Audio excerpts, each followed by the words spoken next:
Hello, this is Dorie Clark. I am here with Newsweek's weekly interview show, Better, and I am here with Douglas Conant. He is the former CEO of Campbell's Soup Company. He is the former president of Nabisco Foods, and he is an author of a new book called The Blueprint: 6 Practical Steps to Lift Your Leadership to New Heights. We're going to talk today about how to lift your own leadership.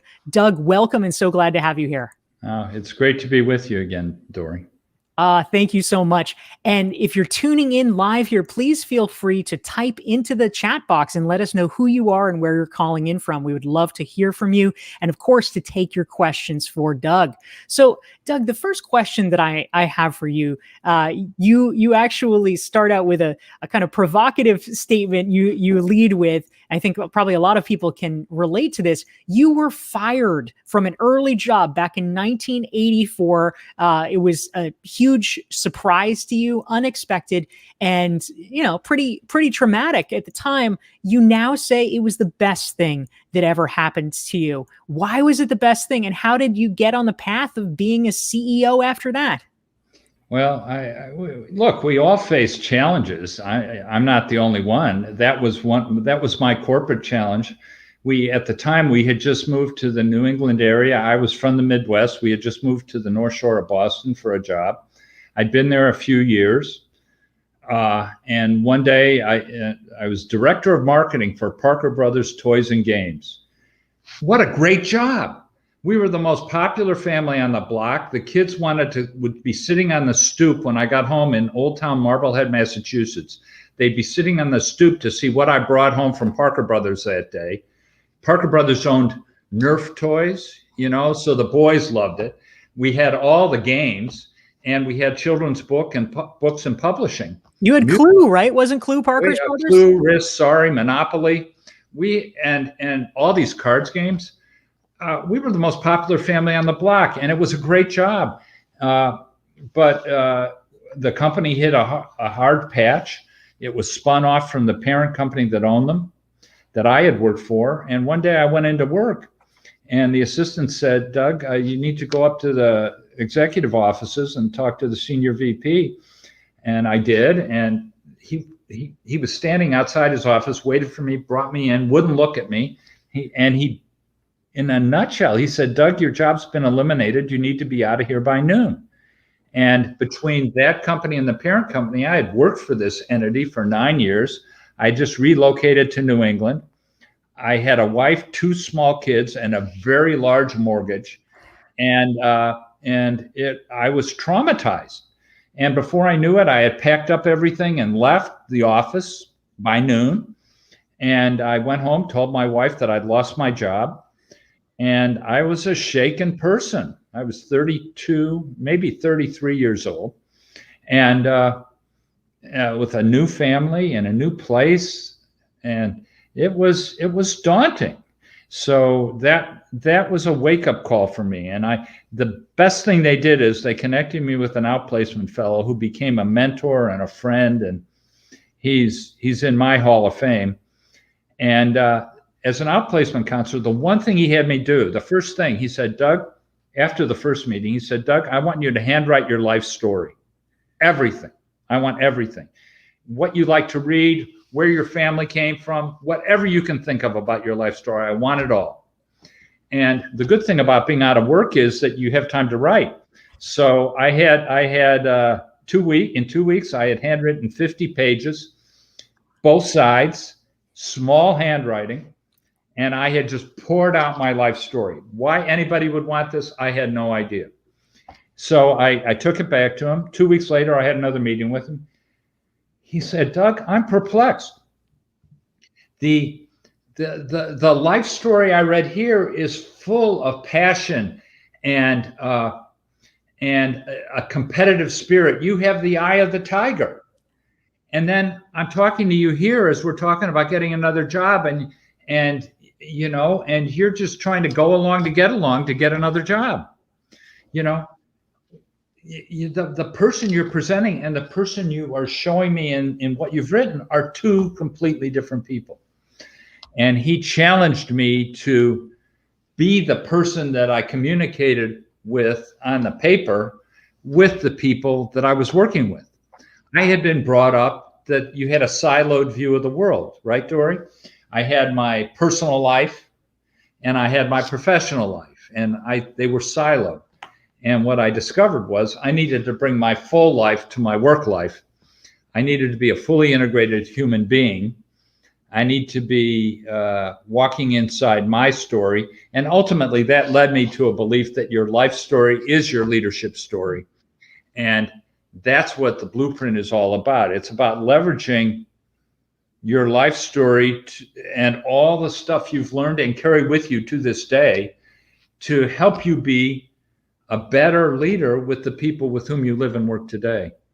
You know, all the people that I've encountered, every leader, we could go down this road, but we don't have time now. But everybody has a story about someone close to them that had a profound influence on them. Everybody does. And you talk to them and you say, well, did they have high standards for you? Did they have high expectations? And everybody said, yeah, they did. Well, did they care deeply about you? Well, yeah, they did. And did they hold you accountable for, lifting yourself up? Well, yeah, they did. And then I'll say, and they had the most profound influence on you and your life. And they say, yeah, they did. And then you say, well, you know what great leadership looks like. You've just described it. All I'm really asking you to do is be more like those people in your life with the people with whom you live and work. You know what this looks like. You can do this. You just have to translate it from your life into behaviors that work in your work life or your personal life. You know what this looks like. You don't have to go to Harvard to get an MBA. You don't have to read 1,000 leadership books, just one, mine. And you can do this. And so it all started when I wrote that 50-page, two-sided on lined paper life story for Neil McKenna back in 1984. That's a fantastic experience to relate. Thank you so much, Doug. We're here with Douglas Conant. He's the author of the new book, The Blueprint. And we want to say hi to some of the great folks who are tuning in from around the world. We have a LinkedIn user joining us from New York. We have Veronica from New Jersey, Yasmina from Paris. Hi, Yasmina. Jaya Rams from Singapore, Takeshi from Tokyo, David from Indianapolis. We have Elen, we have Jojo from San Jose, and more. We're so glad to have all of you. Please feel free to type your questions for Doug Conant into the chat box because we'd love to hear from you. And in the meantime, Doug, I am curious, in your new book, The Blueprint, which folks can learn more about that at conantleadership.com/blueprint. In your time since you were the CEO of Campbell Soup, you have founded a leadership company, Conant Leadership. I am curious, obviously, over the past year, we have experienced a lot of changes with the pandemic. You and I were talking about this a little bit before going on air. What are you seeing and hearing from the leaders who are approaching you now in your capacity as a leadership development specialist and consultant? What are people looking for, and how have things changed post-pandemic in the corporate world? I've got some thoughts on that, but first I just want to be clear. I've started this leadership development thing called Conant Leadership. I get paid no salary. I do no consulting. I write, I teach. We charge for a few things just to cover our overhead. Typically, we make a little, and then we give it all away. So I get none from any of this work. I've been doing it now for 10 years. So I'm in this for all the right reasons, just trying to help. And so that's just level setting. Yes, excellent point. I'm energized by what's happened. Sort of like I was energized by what happened to me when I lost my job. When faced with daunting circumstances, I find, by and large, people rise to the challenge. Leaders today are more acknowledging of and more ready to evolve in terms of creating great places to work for associates than ever before, because they've seen what it's like when it's not great. And you almost have to experience that loss And we've all experienced it. You almost have to experience that loss to really appreciate it, and then to say, we've got to get back to that. And in fact, we can do better. So what I love the conversations today are, how can we do better? It's not how can we do better on the bottom line. It's how can we do better with our culture? How can we help build a better world while we build our culture and while we do better on the bottom line? So there's a conversation here that is so healthy. It's not easy. It's not easy. And it's going to take a while to sort through all the ramifications of what's happened over the last year and a half. But, Stephen Covey had a great line. He said, Doug, you can't talk your way out of something you behaved your way into. You got to behave your way out of it. And all of our large organizations, I don't care if they're for-profit, not-for-profit, or government, all of those large organizations have behaved their way into some bad practices that are inadequate. And we all have to behave our way out. But it starts with the notion of having intention to behave your way out. And what I'm telling you is, I am beyond a shadow of a doubt, there is greater intention now than any time in my career. So that's what I hear. Now, they say, well, what do we do?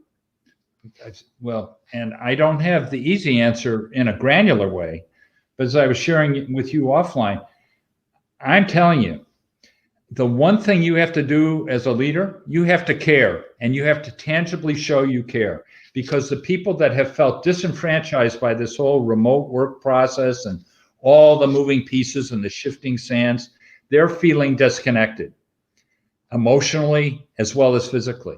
As a leader, you've got to get connected with them. If you don't care about them and they don't believe that, they will not care about your agenda. Full stop. That's it. So you have to step up on the caring dimension. You've got to build the EQ muscle in your organization to a place where people, beyond the shadow of a doubt, know that the organization has their back and wants to make this work. And by the way, that's a cheap date. Showing you care is a cheap date. And it's not about sending people off to get training and development. It's to actually care about them and be available to them and be authentic in that availability. I know in this case, when I'm talking to you, I'm preaching to the choir on this front, but to me, it's a blinding glimpse of the obvious that somehow some people want to look at, well, yeah, but how do we do this remote balance? How do we do the Google thing? And we pick a percent here and a percent there, and then we're going to move it around and we're going to go hybrid here and hybrid there.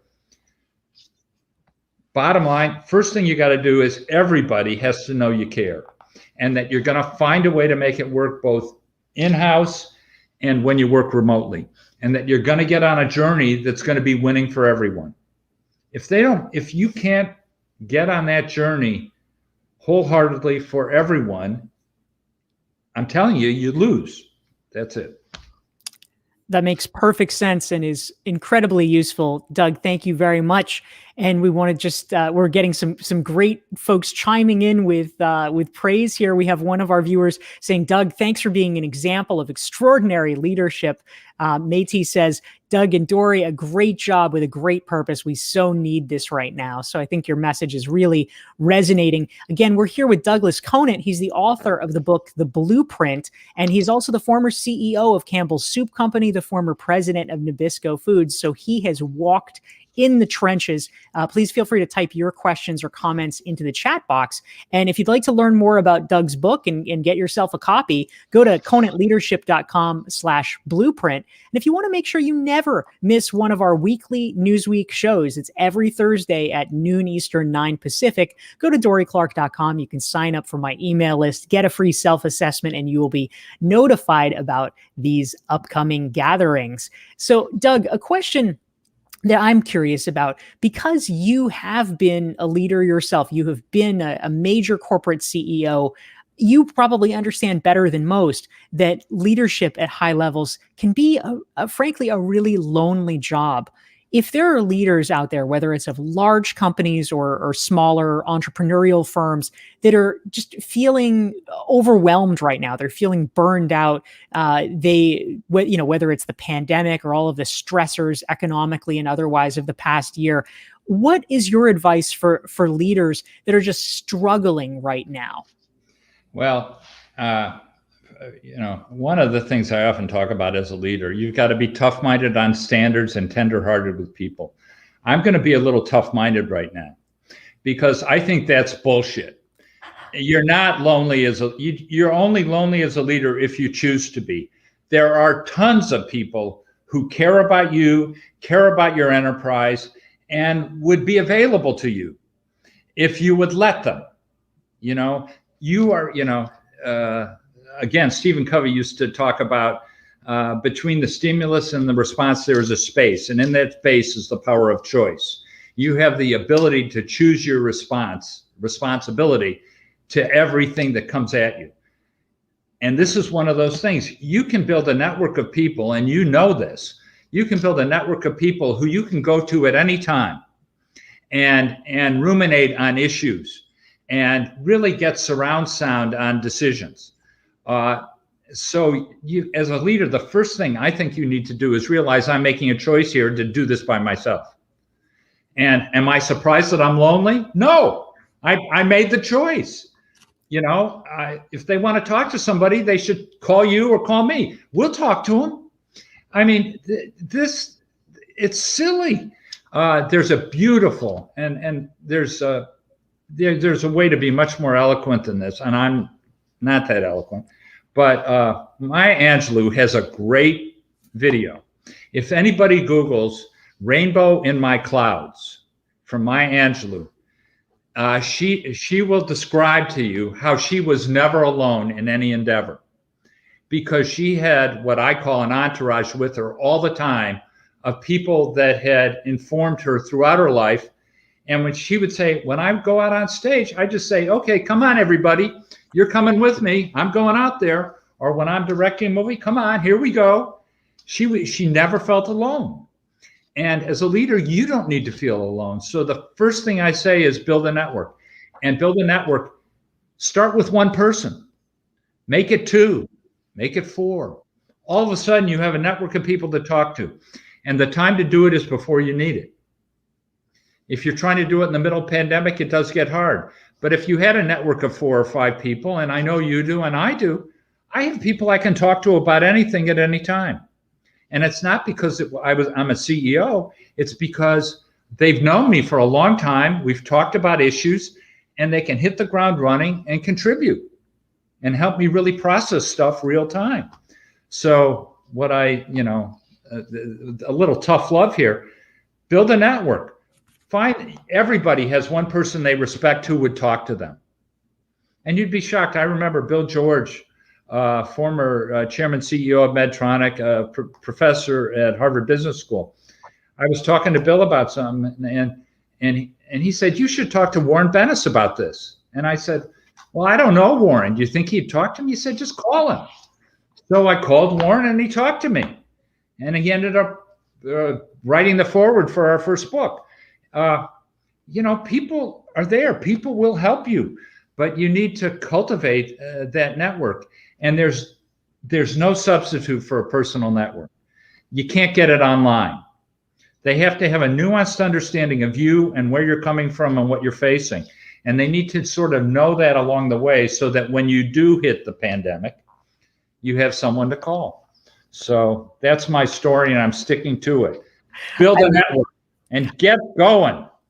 I love it. Put your stake in the ground, Doug. That is sensational. And we're getting great responses. Darcy, who's a wonderful member of my Recognized Expert community, she's chiming in. She's brilliant. If you're lonely as a leader, go find the others. They're out there. That's exactly right. And folks are really resonating with some of your other messages. We have one LinkedIn user who says, care is the fundamental ingredient for innovation or creativity. That's fantastic. So Doug, a question came in from another great friend and member of our Recognized Expert community. His name is Marion, and Marion wants to know, what recommendations do you have for a board of directors that's currently hiring a new CEO to evaluate the caring quotient? How do you actually tell if a leader is or is going to be a caring person? Well, I think you have to do your homework. We're talking at a very high level here, right? I mean, we can't solve, well, we could probably solve most of the world's problems in a half hour, just you and me. But anyway, I think there are three things you got to really have: IQ, EQ, and FQ, and from 30,000 feet. You got to have the ability. You got to be smart and got to be able to process information. You have to be able to manage nuanced relationships brilliantly. And you also have to know your discipline or function: general management, finance, whatever or if you're a leadership expert or coaching leadership, academic, you've got to be brilliant in your discipline as well. I think this caring quotient, I always look for evidence. I look for the evidence of and personally, I look for employee engagement.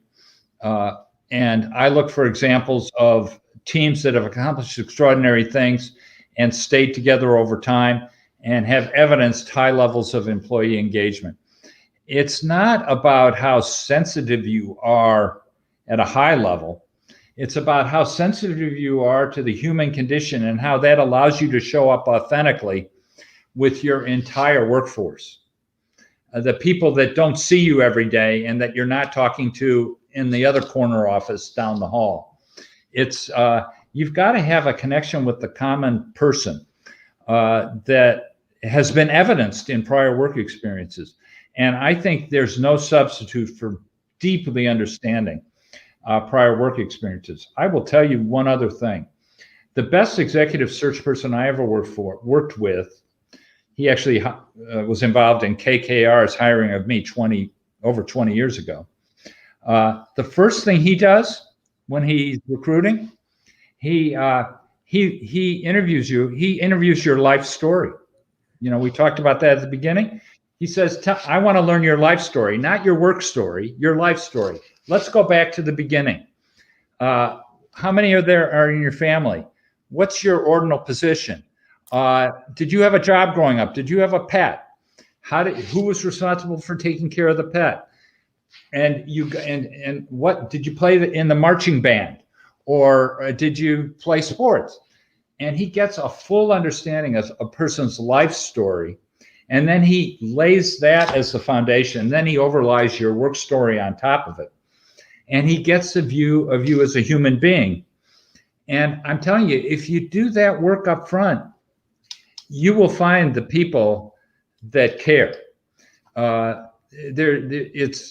They're pretty hard to miss. And I think you've got to be, as a board, you've got to be doing a Wayne Gretzky, stealing a Wayne Gretzky ism. You've got to be skating to where the puck is going. And right now, the caring organization is the organization that's going to win. If they don't have a CEO that's inviting brilliant employee engagement, you're at risk. So this is a high priority. Yes, absolutely. That makes a lot of sense, Doug. Thank you. We're here with Douglas Conant. He's the author of the leadership book, The Blueprint. And if you'd like to learn more about the book or pick up a copy, go to conantleadership.com/blueprint. And if you want to make sure you never miss one of our weekly Newsweek interview shows, you can follow me on LinkedIn, dorieclark.com/LinkedIn, and you will receive updates about our upcoming episodes, including next week, our interview with Kevin Roos, New York Times reporter and author of the book, Future Proof. So, Doug, we had a question come in from one of our listeners, a LinkedIn user, who mentions there are different kinds of leadership programs aimed at women. What's your view about this? And is there a particular type of leadership linked to women? You know, are the qualifications in terms of what people really need as a leader the same for men or women, or are there some differences that we need to be aware of? Well, this is a hard one because, and Dorie, you know this, in my office, I probably have 1,000 leadership books between this and the hallway outside. And there are some important things you need to have. There are prerequisites to be an effective leader: IQ, EQ, FQ, and then there are 100 different traits of leaders, and they all apply. They all apply. So there is this. But I'm going to go back to the premise of my book and say the most important thing is that you are well anchored in the person you are trying to be. And you are showing up with brilliant authenticity in your work. And that you are developing your IQ, your EQ, and your FQ. And that transcends gender. It transcends race. It transcends the generational divides. Across all of that tapestry, it's about you and how you show up. And it's not about how people view you, it's about you. So that's where I start. And then I think there are nuanced efforts that go on to create opportunities for women. I mean, I'm familiar with many of them. The organization I've been most connected to has been Catalyst in New York. And that was founded by Felice Schwartz, who wrote the breakthrough book of all time for women, which was Breaking the Glass Ceiling on women's leadership. And Catalyst has been a champion for women's leadership as long as I've been working. And so I continue to give back to that group. I do think helping women is the solution. I mean, the women who have paved the way, like the first woman who was CEO of Campbell Soup Company, Denise Morrison, who took my job, and now she's paying it forward. And, we talked a minute ago about how if you're feeling lonely on this subject, you better go find friends, even if you're an introvert. I think you'd be amazed. Well, you wouldn't be, but your audience may be amazed that women are anxious to help women.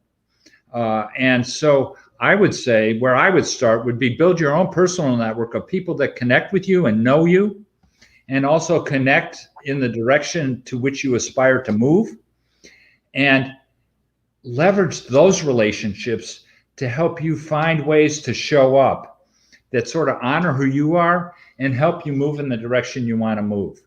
I once wrote a speech when I was 1,000 years ago at the time, the CEO of Kraft. And my theme was staying close to home will take you a long way. And I think for any leader, women leaders, any diverse leaders, staying close to home will take you a long way. Get really well anchored with a support group who understand you and who understand the direction in which you want to head, and work with them to evolve your leadership profile. This notion of building a network, quite frankly, with all the virtual tools and everything we have, to me, that's still the most important thing you can do to advance your leadership.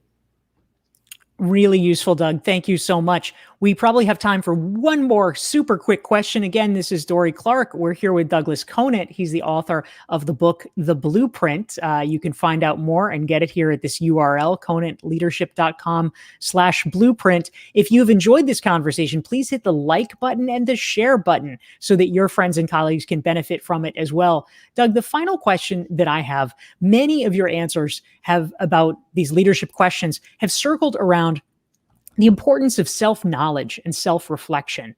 And I'm curious if you could share a little bit, why is this so critical? And what are one or two things that if a leader wants to become a little bit more self-reflective about themselves and their leadership style, that they might start doing today?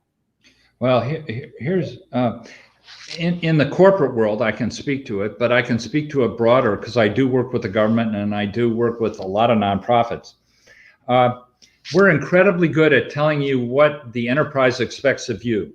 We have performance reviews. Here are the 8 things you need to do. And then your boss is going to rate you on how you're performing against those things. Nobody is saying, well, what do you think you should do? And how do you want to walk in the world? As a result, we've sort of neglected ourselves. We've left ourselves out. So what I tell everybody to do, if there's one thing to do, write your life story. Sit down and write it. Write your life story and learn from it and reflect on it. And I'm telling you, there will be some ahas and epiphanies that will blow you away. And look, I was an introvert. I was uncomfortable going out and talking to people. I know it's hard to believe right now, but so that was hard for me. Writing my life story was so cathartic. I was 32, 33 years old.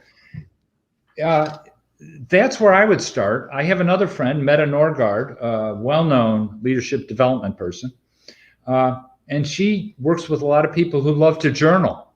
Journaling can be a very positive thing too. But if there's one thing to do, write your life story and learn from it, and start behaving more like the people who influenced you in that story with the people with whom you live and work. You'll be light years ahead, guaranteed, or your money back. That's wonderful. Douglas Conant, thank you so much for taking the time to join us here on the Newsweek Better Show. Thank you everyone for tuning in, and we'll see you next week.